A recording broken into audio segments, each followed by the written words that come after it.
저스틴 트리도 총리는 백신을 접종하지 않은 외국인의 입국은 앞으로 장기간 허용되지 않을 것이라고 말했습니다.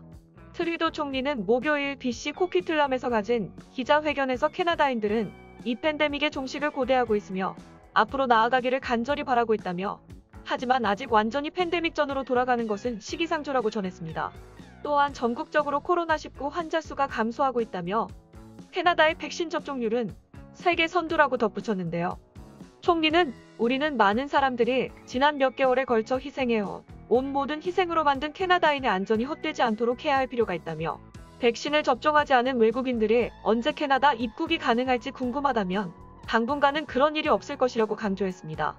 이에 더해 트리도 총리는 캐나다 정부가 매일 미국 당국자들과 협의를 하고 있으며 미국의 파트너들과 안전하게 재개할 수 있는 시기에 대해 논의하기 위해 다른 주들과 협력을 계속하고 있다는 사실도 전했습니다. 지난 월요일 정부는 백신 접종을 완료한 캐나다 시민들에 대한 검역 요건을 완화한 바 있는데요.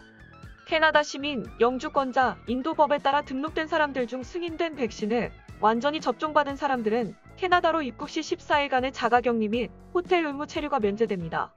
트리도 총리는 정부가 백신 접종을 마친 해외 여행객들에게 어떤 조치를 허용할 것인지 계속 검토할 것이며 자세한 사항은 향후 몇 주 내에 발표될 것이라고 전했습니다.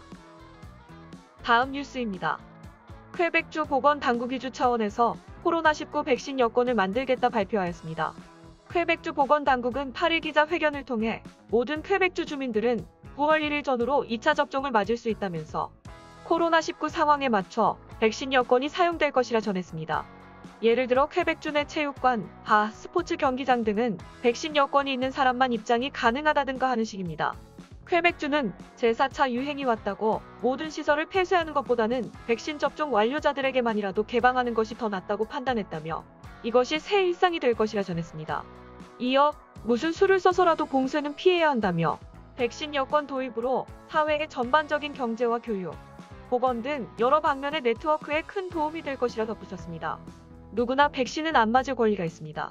하지만 코로나19 유행 중에는 사회의 보건과 안전을 위해 백신을 맞지 않아 특정 시설을 이용 못하는 등의 불편함이 따를 수 있다는 사실 역시 알고 있어야 합니다.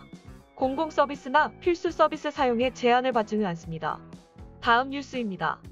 BC주 정부가 장기 요양시설 방문자 수 제한을 해제한다 밝혔습니다.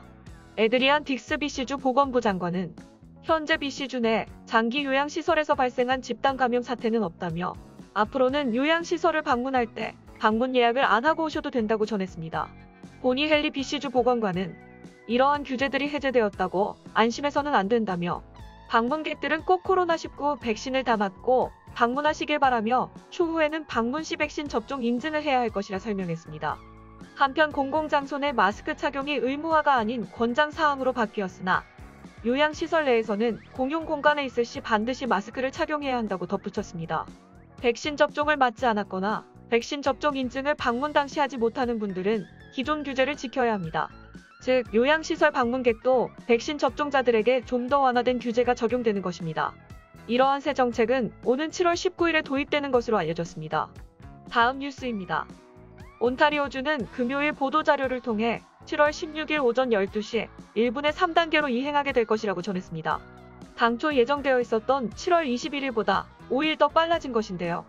더그 포드 주 총리는 최전방에서 애쓰고 있는 영웅들의 끊임없는 노력과 백신 접종을 위한 온타리오 주민들의 지속적인 헌신 덕분에 우리는 로드맵의 3단계에 진입하기 위해 설정한 목표를 초과 달성할 수 있었다고 전했습니다. 재개 3단계에서는 다시 레스토랑 실내에서 식사가 가능해지며 체육관에서의 운동, 실내에서의 사교 모임이 허가됩니다. 카지노, 영화관, 실내 스포츠 시설도 다시 문을 열 예정입니다. 온타리오주는 3주 전 이미 3단계 이행을 위한 백신 접종 기준치를 초과했지만 키에란 무어 보건국 최고 의료 책임자는 성급한 이행 이전에 대한 해제의 영향을 관찰하기 위해 단계 사이에 2주에서 3주를 기다리는 것이 중요하다고 말한 바 있습니다. 온타리오주가 처음 재개 계획을 발표했을 때 프레임워크는 각 단계 전환 사이에 21일간의 대기 기간을 요구했습니다. 하지만 온타리오주는 지금까지 각 단계 이행에 있어 며칠씩 일찍 이행하고 있는데요. 이번 3단계로의 조기 이행은 최고 의료 책임자와의 협의와 승인에 의한 것이라고 전했습니다. 크리스틴 엘리엇 보건장관은 이는 즐거운 소식이지만 우리는 여전히 경계를 늦추지 않고 일과 안전을 지키기 위해 공공보건 조치를 계속 따르고 있다며 백신 접종은 팬데믹을 벗어날 수 있는 방안이므로 아직 예약을 안 하신 분들은 오늘 중으로 예약을 완료해 줄 것을 부탁한다고 전했습니다.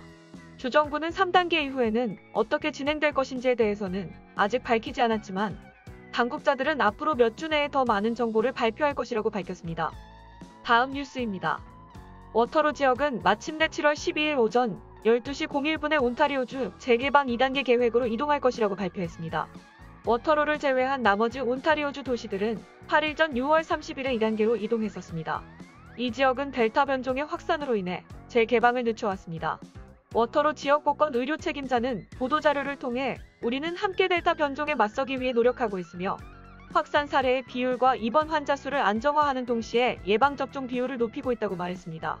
2단계는 온타리오주의 재개방 계획에 따라 패티오에서 6인 식사, 헤어컷, 야외 최대 25명의 행사 모임 허용 등 제한된 인원의 실내 쇼핑을 허용합니다. 현재 워터로 지역에서는 315건의 코로나 확진 사례가 있으며 이 지역의 성인 기준 46.65%가 2차 접종을 마쳤으며 79.93%가 1차 접종을 마친 것으로 나타났습니다. 다음 뉴스입니다. 로열 온타리오 박물관은 코로나19 규제가 계속 완화됨에 따라 이달 말에 다시 방문객들을 맞이할 예정입니다. 박물관은 21일부터 회원들에게 사전 접근을 허용하고 22일 재개관할 계획입니다. 공룡, 선사시대 생활, 고대 인류 문명의 유물과 더불어 고래와 옷감 컬렉션이 새롭게 전시될 예정입니다. ROM은 12일 발간한 보도자료에서 이번 여름 시한 발권 제한된 수용력, 종합적인 안전조치 등을 갖춘 넓은 물리적 공간과 넓은 공간으로 다시금 사람들이 문화를 접할 수 있는 안전하고 반가운 장소를 제공한다고 말하였습니다. 이번 가을에 박물관은 코로나19 대유행병에 초점을 맞춘 2개의 새로운 전시품을 전시할 예정입니다. 첫 번째는 대유행병에 가면 벗기로서 개인 보호에서 개인 표현까지, 그리고 두 번째 제목은 마이 팬더믹 스토리, 젊은이들의 눈을 통한 전염병의 초상화를 전시할 예정입니다. ROM이 재개될 때까지 온타리오주는 실내 식사 및 개인 모임 허용을 포함하는 유행병 재개방 계획의 3단계에 있어야 합니다. 다음 뉴스입니다. 토론토 아일랜드에 있는 센터빌로리 공원은 금요일 코로나19 전염병 이전 이후 처음으로 재개장합니다. 센터 아일랜드에서 인기 있는 목적지는 2019년 여름 이후 시즌 동안 문을 닫았고 그 이후로 코로나19로 인해 재개장하지 않았습니다. 7월 9일 정부는 시민들이 통나무를 타거나 드래곤 롤러코스터를 타거나 공원 위로 의자 리프트를 타거나 아일랜드 수로에서 탈 수 있는 거대한 백조를 이용할 수 있다고 발표하였습니다. 놀이공원은 많은 놀이기구들이 어린이 크기이기 때문에 어린아이들을 둔 가족들에게 특히 인기가 많을 것으로 예상됩니다.